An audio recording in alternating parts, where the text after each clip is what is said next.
নমস্কার, আমুদরিয়া নিউজে আপনাদের সকলকে স্বাগত। আমি ঋতু।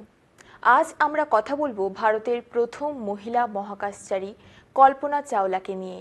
তার জন্ম 1961 সালের 1 জুলাই হরিয়ানার কার্নাল শহরে। কার্নাল শহরের একটি স্কুল থেকেই তিনি স্কুলের পড়াশোনা শেষ করেন। এরপর পাঞ্জাব ইঞ্জিনিয়ারিং কলেজ থেকে 1982 সালে বিএসসি ডিগ্রি অর্জন করেন এবং 2 বছর পর টেক্সাস ইউনিভার্সিটি থেকে মাস্টার ডিগ্রি পান। মহাকাশ বিজ্ঞান ছাড়াও বই পড়তে ভালোবাসতেন কল্পনা। তিনি যেমন বিমান প্রশিক্ষক ছিলেন, তেমনি বাণিজ্যিক বিমান চালানোর লাইসেন্সও ছিল তার। 1995 সালে কল্পনা নাসার অ্যাস্ট্রোনট কোর্সে যোগ দেন। পরের বছরই তিনি তার প্রথম মহাকাশ অভিযানের জন্য নির্বাচিত হন।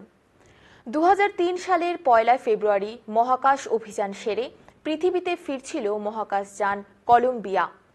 মহাকাশ অভিযান সেরে পৃথিবীতে অবতরণ করার সময় মাত্র 16 মিনিট আগে একেবারে ধ্বংস হয়ে যায় কল্পনার মহাকাশযান কলম্বিয়া। ভূপৃষ্ঠ থেকে প্রায় 2 লাখ ফুট উচ্চতায় ধ্বংস হয়ে যায় ওই মহাকাশযানটি। মৃত্যু হয় সেখানে থাকা 7 জন মহাকাশচারীর, যার মধ্যে অন্যতম ছিলেন ভারতের প্রথম মহিলা মহাকাশচারী কল্পনা চাওলা।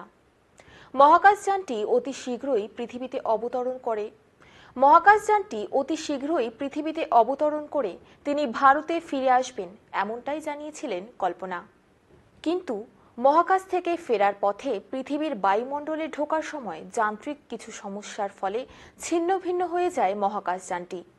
মৃত্যুর এত বছর পরেও সারা বিশ্বের নবপ্রজন্মের কাছে রোল মডেল কল্পনা চাওলা।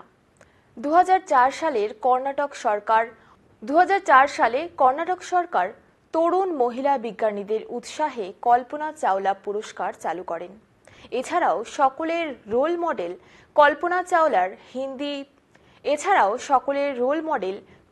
চাওলার হিন্দিতে বায়োপিক তৈরির কাজ শুরু হওয়ার কথা রয়েছে। আজ এই পর্যন্তই। পরবর্তীতে ফিরব অন্য খবর নিয়ে। ধন্যবাদ।